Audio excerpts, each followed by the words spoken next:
Hello साथियों, कैसे हो? उम्मीद करता हूँ आप सभी अच्छे होंगे। मैं हूँ नीलकंठ आईटी बांधनवाड़ा से राजू जंग। आप सभी का एक बार फिर से स्वागत है हमारे इस यूट्यूब चैनल जीवन अमूल्य डीएल या फिर एनके आईटी बांधनवाड़ा से। दोस्तों, आज हम बात करने वाले हैं इस वीडियो के माध्यम से किरचॉफ के नियम के बारे में। किरचॉफ का नियम क्या होता है, किरचॉफ का नियम हम कहाँ पर यूज करते हैं, किरचॉफ ने कितने नियम दिए थे, उसे किस नाम से जाना जाता है और किरचॉफ के नियम को हम किस तरह से समझ सकते हैं, पूरी जानकारी आज हम इस वीडियो के माध्यम से जानने वाले हैं। तो वीडियो को शुरू से लेकर एंड तक जरूर देखते रहिएगा और यदि आपको वीडियो अच्छी लगे तो वीडियो को लाइक करना।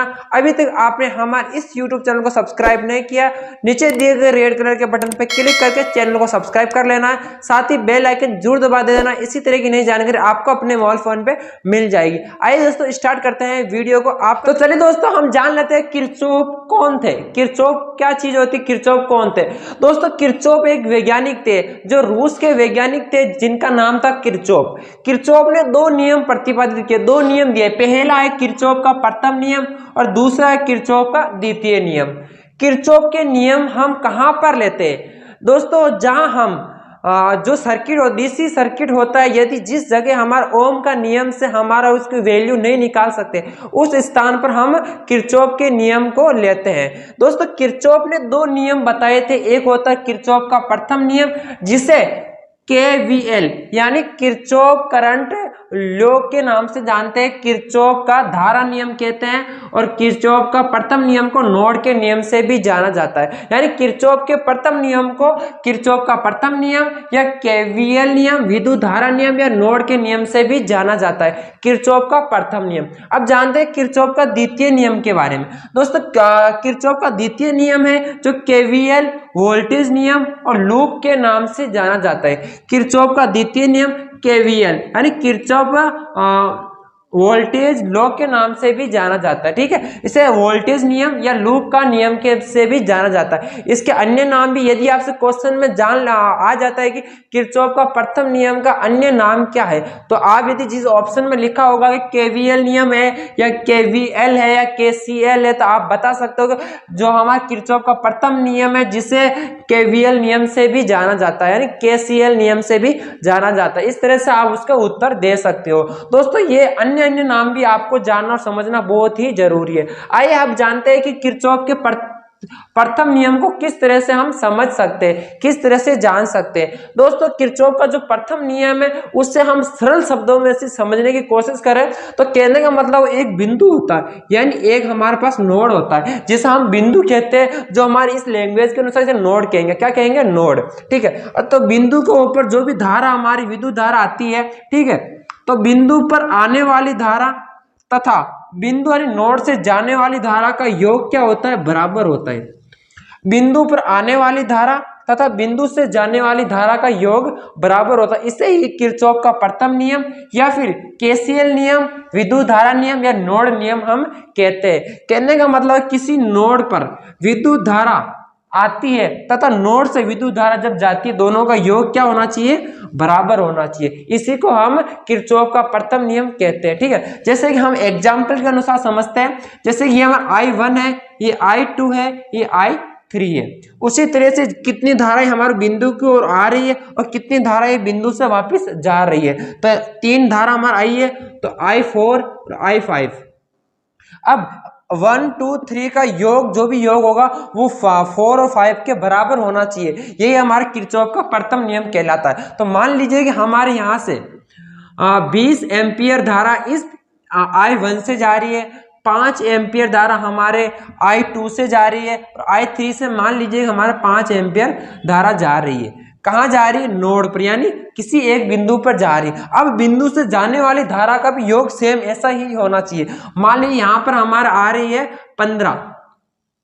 अब I5 की वैल्यू हमारे को याद करनी है, इसको हमने x मान दे दिया है, इसके वैल्यू हमारे को याद करनी है। हम किस तरह से याद करेंगे? इसके लिए एक छोटा सा सूत्र होता है कि I1 जो हमारे इनपुट की ओर जो बिंदु की ओर जा रही है उनको हम इस तरफ लिखेंगे, प्लस I2 प्लस I3 बराबर, अब बिंदु से कितनी धाराएं वापस जा रही है, तो I4 प्लस I5, दोनों का योग क्या होना चाहिए? बराबर होना चाहिए, तभी हमारे किरचॉफ का प्रथम नियम सत्यापन होगा। ठीक है, अब जानते हैं I1 कितना दे रखा? 20 दे रखा है, प्लस I2 कितना दे रखा है 5 एम्पियर दे रखा है प्लस, और I3 कितना दे रखा है 5 एम्पियर दे रखा है। ठीक है, अब इसके बराबर में हमारे को 4 और 5 का वैल्यू बराबर होनी चाहिए। I4 दे रखी है हमारे को 15 प्लस I5 को हमारा निकालना नहीं, x हमारे को निकालना है। ठीक है, यदि हम इसका जोड़ करते हैं तो जोड़ आ जाएगा हमारा 30 और बराबर यहां आ रहा है हमारा 15 प्लस x। ठीक है, अब हमारे को क्या करना है, x की वैल्यू याद करनी है, यानी I5 की वैल्यू हमारे को याद करनी है। तो हम क्या करेंगे, 15 जोड़ का है तो इस तरफ इसको ले जाएंगे तो माइनस का हो जाएगा, तो 30 माइनस 15 बराबर x। ठीक है, यदि हम अब x की वैल्यू निकालते हैं तो हमारे पास क्या आता है 15, यानी जो हमारा I5 है वो होएगा 15। अब देखिए यहाँ हमारी वैल्यू निकली वो है 30, और वहां जहां हमारा आउटपुट वापस से जा रही उसकी वैल्यू भी आई है हमारे पास 30।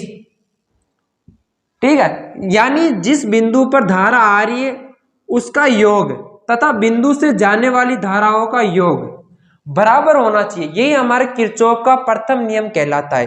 ठीक है, यानी एक बिंदु पर आने वाली धारा तथा बिंदु से जाने वाली धारा का योग बराबर होना चाहिए, यही हमारे किरचॉफ का प्रथम नियम यानी विद्युत धारा नियम कहलाता है। शायद तक आपको प्रथम नियम समझ में आ चुका होगा, हम किस तरह से सत्यापन करते आपको प्रैक्टिकल के माध्यम से भी बताएंगे, पहले हम थ्योरी के अनुसार आपको बता देते। आइए दोस्तों जानते हैं हम अब दूसरे नियम के बारे में, किरचॉफ का द्वितीय नियम के बारे में। वीडियो के साथ लगातार बने रहेगा। चैनल पर पहली बार आए तो चैनल को सब्सक्राइब कीजिए और बेल आइकन जरूर दबा दीजिए। अपने दोस्तों मित्रों के साथ में ये वीडियो जरूर शेयर कीजिएगा। तो चलिए दोस्तों अब हम बात कर लेते हैं किरचॉफ के द्वितीय नियम के बारे में। द्वितीय नियम क्या कहता है दोस्तों, जैसे हमने प्रथम नियम के बारे में जाना, सेम आपको वैसा ही द्वितीय नियम को भी आसानी तरीके से और कम शब्दों में आपको बताने की कोशिश कर रहा हूं। ठीक है दोस्तों, तो आपको पता है कि जो हमारा द्वितीय नियम है उसे हम वोल्टेज नियम कहते हैं, जो प्रथम नियम था उससे हम विद्युत धारा नियम, यानी धारा के अनुसार है। जो हमारा द्वितीय नियम है वो वोल्टेज के संबंधित है। सेम वही होगा जो डीसी परिपथ में जहां हम ओम के नियम से सत्यापन नहीं कर सकते, उस स्थान पर हम किरचॉफ के द्वितीय नियम का यूज करते हैं।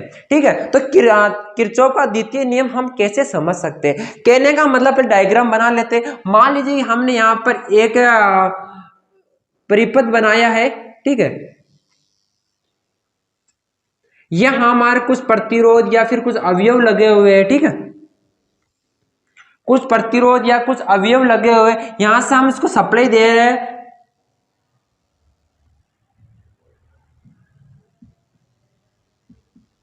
बारह वोल्टेज की हमने इन अवयवों को सप्लाई दी है किरचॉफ के द्वितीय नियम के अनुसार। ठीक है, अब कहने का मतलब है किरचॉफ का द्वितीय नियम होता है, वो कहने का मतलब है कि जो हमारी मेन वोल्टेज होती है, जो लगे हुए अवयव होते हैं, लगे हुए जो कंपोनेंट्स होते हैं, उनके वोल्टेज ड्रॉप का बीजगणितीय योग शून्य होना चाहिए। यानी कहने का मतलब है कि जो हमारा मेन वोल्टेज होता है उसके अनुसार जितने हमारे कंपोनेंट्स या जितने अवयव लगे हुए उनके वोल्टेज ड्रॉप का बीजगणितीय योग शून्य होना चाहिए।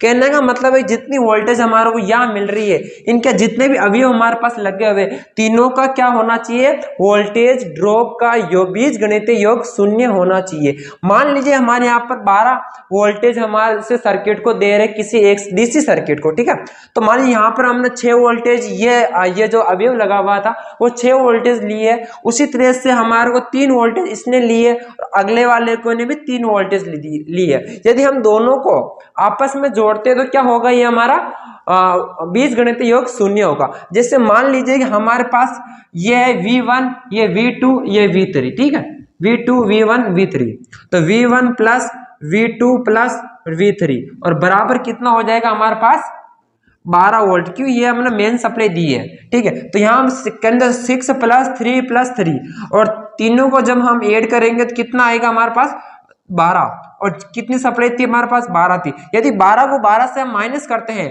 तो कितना बचता है 0। कहने का मतलब होता है कि जो हमारा बीजगणितीय योग शून्य होना चाहिए, ये हमारा किरचॉफ का द्वितीय नियम कहलाता है। यानी द्वितीय नियम केवीएल वोल्टेज नियम अर्थात से लूप नियम भी कहा जाता है। किरचॉफ का द्वितीय नियम भी शायद तक आपको समझ में आ चुका, बहुत ही कम शब्दों में बहुत ही आसानी तरीके से मैं आपको समझाने की कोशिश कोशिश की है दोस्तों, इसका प्रैक्टिकल भी आपको बहुत ही जल्द हमारे इस यूट्यूब चैनल पे मिल जाएगा। दोस्तों यदि आपने इस तरह की जानकारी पहले नहीं देखी है, इस तरह की वीडियो आपको नहीं मिली है, आपको यदि डीसी परिपथ के संबंधित श्रेणी समांतर ओम का नियम के बारे में जानकारी आपको चाहिए, मेरे चैनल के प्लेलिस्ट में जाकर आप इस तरह की वीडियो देख सकते हैं जो आप स्क्रीन पर देख पा रहे हैं। वीडियो के प्लेलिस्ट में आपको जाना है और हर एक जानकारी आपको स्क्रीन पर मिल जाएगी। तो आशा करता हूँ आपको ये जानकारी समझ में आ चुकी होगी। यदि आपको वीडियो अच्छा लगा, वीडियो लाइक कीजिए, चैनल पे पहली बार आए तो चैनल को सब्सक्राइब कीजिए और बेल आइकन जरूर दबाइए। इसी तरह की नई जानकारी आप अपने मोबाइल फोन पे देख सकते हो। एक बार फिर से मुलाकात करेंगे नए वीडियो के साथ, तब तक के लिए जय हिंद, जय भारत, वंदे मातरम।